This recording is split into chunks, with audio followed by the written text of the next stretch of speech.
Hi, my name is Jessica Just of Look at Me Fashion. Look at Me Fashion specializes in vintage clothing for every woman. I also sell vintage accessories, which you will see here. You can find me online. My store is at Etsy. I also have a Facebook page and a Twitter account. Vintage clothing is a great way to add to your wardrobe, to show off your figure, and to look pulled together every day.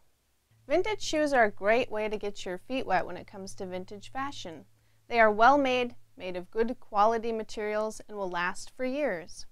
Some things that you'll want to think of when it comes to vintage shoes is that they will show some wear. Obviously, the bottoms are going to show wear, the insoles will oftentimes show wear, but you can also put your own insole in there also to be more comfortable.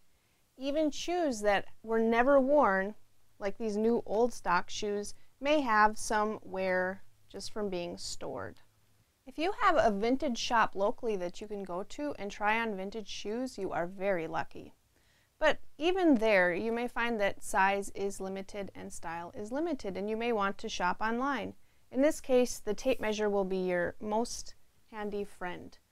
Sellers usually will give you the length of a shoe, so you'll have to put your measuring tape inside, really hold it there, and go all the way back to the heel, and that'll give you your length. So it'll be something like 9 inches long or 9 3/4.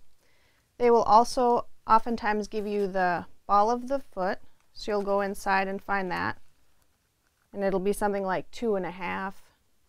They might give you the outer measurements as well, and if there's any measurement that you really need, just feel free to ask them, and they should be happy to do that for you. If you have really small, narrow feet, you will be very happy to look at 30s and 40s shoes, as these are oftentimes more narrow than modern shoes. If you don't have really small, narrow feet, maybe you want to go to the 1970s. Oftentimes, they would copy early areas. Like these kind of look like 40s platforms. And if I look at the ball of the foot on this one, in comparison to the 2 1/2 of the 30s or 40s shoes, I'm finding it's closer to a 3-inch across. Vintage shoes basically have the same sizing as modern shoes. You know, they might be a little bit smaller, but they have the same number sizing, and sometimes letter like AA, I believe, would be fairly narrow, but you can find it written here. This one is handwritten. Maybe these shoes were custom made, or that you'll find a stamp. Sometimes it'll be under here too, if you can't find it on the sides. And sometimes it'll be really faint, so you'll just have to really look in there. Even if you don't end up wearing these shoes, I think they're great to look at, great to collect. You know, they don't have to be in your size, just to sit on your shelf and look pretty.